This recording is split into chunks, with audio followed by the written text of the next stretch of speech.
স্বাগতম জনাইছো ডেমক্ৰেসি লাইভৰ এই বিশেষ অনুষ্ঠানলৈ মই দেজি অনুৰঞ্জনা আৰু আজিও আমি আমন্ত্ৰণ জনাই আনিছো এগৰাকী অতিথি আৰু তেখেতৰ লগতো আজি আমি বহুত কথা পাতিম আৰু তেখেতৰ নাম হৈছে হিতেশ চন্দ্ৰ কলিতা সুন্দৰবৰী হাইস্কুলৰ এগৰাকী প্ৰধান শিক্ষক তথা এগৰাকী কবি সাংবাদিকতাৰ স্নাতকোত্তৰ ডিগ্ৰীধাৰী আৰু লগতে উৰিয়া ভাষাটো তেখেতে এবছৰীয়া ডিপ্লোমা গ্ৰহণ কৰিছে আৰু আজি তেখেতৰ এই জীৱন যাত্ৰা তথা কবিতাৰ বিষয়ে কিছু কথা পাতিবলৈ আমাৰ ডেমক্ৰেসি লাইভৰ ষ্টুডিঅ'ৰ মধ্যলৈ তেখেতক আমন্ত্ৰণ জনাইছো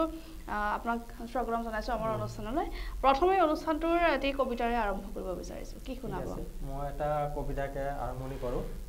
কবিতাটোৰ নাম বহাগ মাহ ফাগুনৰ ৰং মৰুভূমি সদৃশ শুকান বতাহজাক চতৰ শেকত অহা শিল বৰষুণ ঘূৰ্ণি বতাহজাক ফাগুনৰ নঙঠা হোৱা গছজোপাৰ আশাৰ ৰেঙনি প্ৰাণ পাই উঠে চৰাই চিৰিকটি জীৱ জন্তুবোৰৰ হাঁহিৰ ৰেঙনি উঠে সেউজীয়া ধৰাৰ বুকুত গৰ্ভধাৰণ কৰে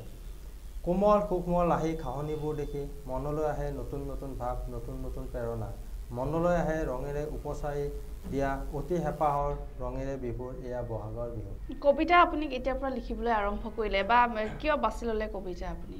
কবিতা মই আৰম্ভণি প্ৰথমতে মই কবিতা লিখা নাছিলোঁ প্ৰথমতে মই গল্প লিখিছিলোঁ আৰু গল্প লিখিছিলোঁ মই হাই ছেকেণ্ডেৰী মেট্ৰিক পাছ কৰি হাই ছেকেণ্ডেৰী যেতিয়া মই পঢ়ি আছিলোঁ তেতিয়াই মই গল্প লিখিছিলোঁ কিন্তু গল্প লিখিছিলোঁ গল্প মই 10টামান লিখিছিলোঁ কিন্তু এতিয়ালৈকে প্ৰকাশ পোৱা নাই গল্পকেইটা এতিয়া মোৰ ঘৰতে আছে কিন্তু তাৰে মাজত কি হ'ল মানে কি গল্প লিখাৰ মাজত কেতিয়াবা মনৰ মাজত কেতিয়াবা মানে কি মানে প্ৰতিচ্ছবিৰ নিচিনা কিছুমান ভাহি উঠে মানে সেইবিলাক মানে কি হয় প্ৰকাশ কৰা মানে কিছুমান শব্দ মুখেৰে ওলাই আহে সেনেকৈ লিখোঁতে মানে আৰম্ভণি কৰিলোঁ আৰম্ভণি কৰোঁতে মই তেতিয়াই কবিতা লিখিলোঁ কিন্তু কবিতা লিখিলোঁ লিখিতে কবিতাটো মই প্ৰকাশ কৰিছিলোঁ তেতিয়া মই ডিগ্ৰী পঢ়ি আছিলোঁ তেতিয়া মই আমাৰ সংঘ RSSৰ এখন মানে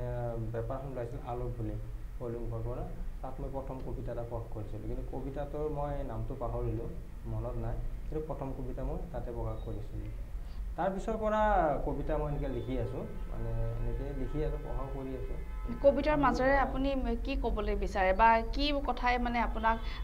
লিখিবলৈ আচলতে আকৰ্ষিত কৰে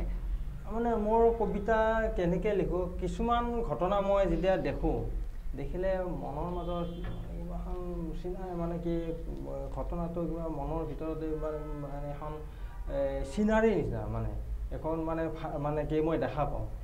সেইখন মানে ঘটনাটো কেনেকুৱা মই দেখি থাকোঁ আৰু সেই ঘটনাটো মই যেতিয়ালৈকে মই লিপিবদ্ধ নকৰোঁ তেতিয়ালৈকে মোৰ এই ভাৱটো আহিয়ে থাকে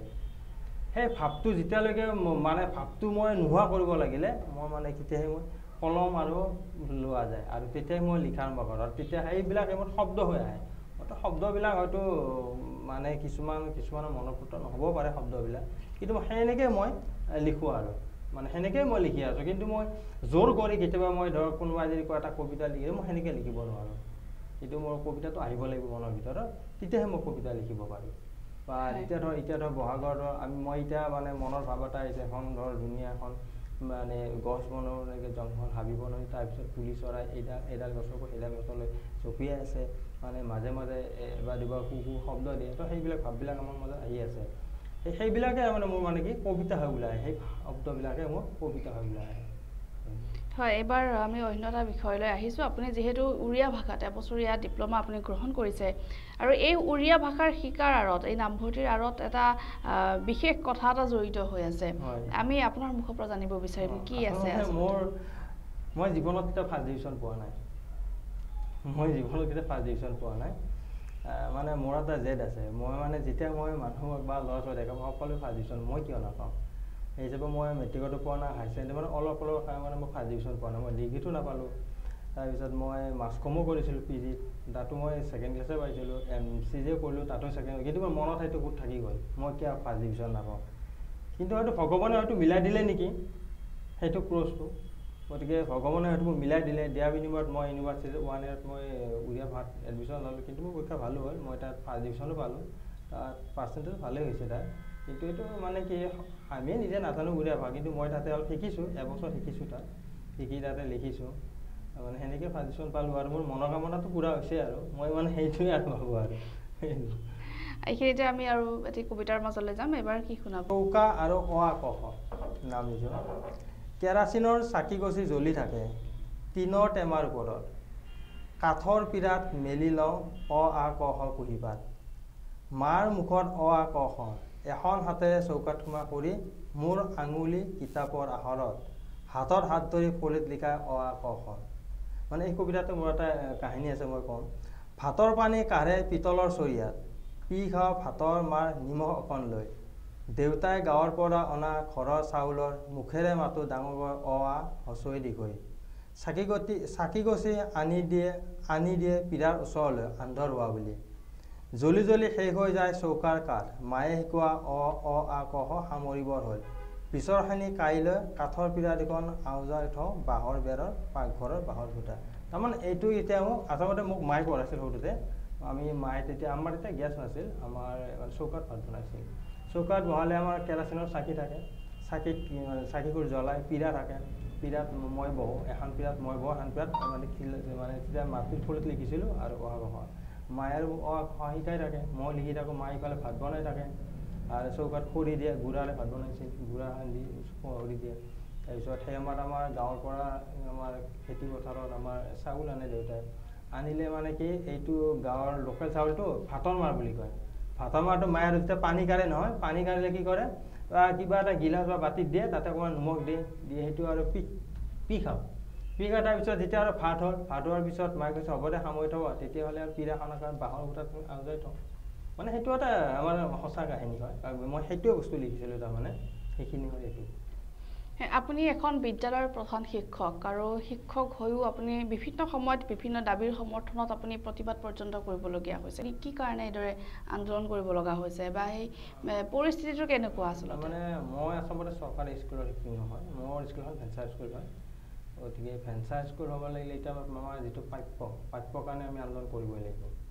কাৰণ আমি বহু আন্দোলন কৰিলোঁ কিন্তু চৰকাৰে আজিলৈকে ভেঞ্চাৰ স্কুলবিলাক যে ল'ম বুলি এতিয়ালৈকে কোনো কোৱা নাই হয়তো বেপাৰী পত্ৰই মানে কৈ আছে কিন্তু সঠিককৈ আজি ৰিজাল্টটো পোৱা নাই যে ল'ব নে নলয় কিন্তু এনেকুৱা বহুত মোৰ নিচিনা বহুত আছে এনেকুৱা শিক্ষক গতিকে মানে কি আমি চৰকাৰৰ শিক্ষকৰ নিচিনাই কাম কৰোঁ আমি 9টা বজাত স্কুল হওক 2:30-3টা বজাত ঘৰত যাওঁ কিন্তু আমি কোনো মানে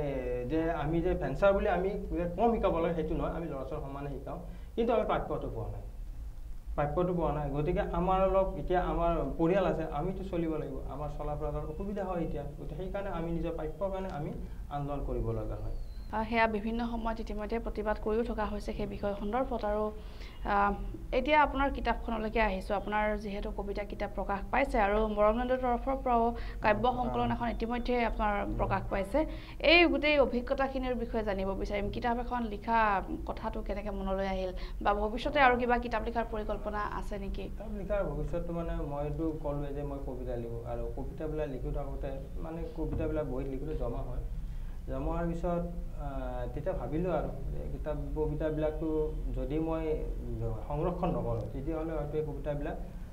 হেৰাই যাব নহ'লে লুপ্ত হৈ যাব সেইটো ভাবিয়ে মই কবিতাবিলাক মই প্ৰকাশ কৰোঁ আৰু মোৰ প্ৰথম কবিতাখন আছিল বিশাল আকাশ বুলি আছিল বিশাল আকাশ সেইখন মই প্ৰথম কৰিছিলোঁ কৰি এতিয়ালৈকে মোটামুটি 7খনমান কবিতা কৰিছোঁ আৰু ভৱিষ্যত পৰিকল্পনা আছে মোৰ কবিতা ওলাম বুলি ভাবিছিলোঁ কিন্তু অলপ সম্বলো লাগিব কৰাৰ কাৰণে গতিকে সম্বল হ'লে হয়তো মই ভাবিছোঁ আৰু মই এইবাৰ নহ'লে অহা বছৰ মই এখন কৰিম বুলি ভাবিছোঁ কবিতাকেইটা আৰু কৰিম মই এখন আছে কবিতা আছে লিখি আছোঁ এইটো ভাবিছোঁ আৰু ধন্যবাদ জ্ঞাপন কৰিছোঁ আপোনাক আপোনাৰ এই যাত্ৰা এইদৰে অব্যাহত থাকক আমি তাকে কামনা কৰিছোঁ আমি অনুষ্ঠান সামৰিম আৰু অনুষ্ঠান সামৰাৰ আগত আপোনাৰ আৰু এটা কবিতা আমি শুনিব বিচাৰিম মই বাৰু মই কবিতা লিখিছিলোঁ আমাৰ ভেঞ্চাৰ স্কুলৰ শিক্ষকৰে এটা কবিতা লিখিছিলোঁ আমি হ'লোঁ শিক্ষক একেখন নাৱৰে কোনোৱে পায় সন্মান আমি বা অসন্মান থাকিবলৈ নাই ঘৰ খাবলৈ নাই ভাত পিন্ধিবলৈ নোজোৰে কাপোৰ লাঞ্ছিত বঞ্চিত চৰকাৰৰ দৃষ্টিত অৱহেলিত আমি হ'লোঁ ভেঞ্চাৰ স্কুলৰ শিক্ষক ৰাতিপুৱা ওলাওঁ স্কুললৈ শিক্ষা দিওঁ বিনা বেতনে নকৰোঁ অৱহেলা দিনৰ দিনটো কৰোঁ কষ্ট লঘনে ভোষণে সন্ধিয়া হ'লে ঘৰ সোমা ক্ষুধা হাতে ল'ৰা ছোৱালী মুখলৈ চালে ওলাই চকু পানী নাই যে নাই এটাও ফুটা কৰি সংসাৰ চলাওঁ কেনেকৈ চৰকাৰক কৰিছোঁ কাকুতি মিনতি নকৰিবা আমাক প্ৰাপ্যৰ পৰা বঞ্চিত আমাক দিয়ক এসাঁজ ভাত নালাগে দুসাঁজ ভাত নামাৰিবা লঘনে মুক্তি দিয়া আমি ভেঞ্চাৰ স্কুলৰ শিক্ষক। হয়, এটা খুবেই সুন্দৰ কবিতা আচলতে নিজৰ কৰ্মৰ জৰিয়তে এইদৰে ক্ষোভিত হৈ আচলতে লিখিব লগা হৈছে এই ধৰণৰ কবিতা। আৰু আমি আশা কৰিছোঁ আপোনাৰ এই কাব্যিক যাত্ৰা এইদৰে অব্যাহত থাকক আৰু বিভিন্ন মনৰ ভাৱবোৰ আপুনি এইদৰে লিখি যাওক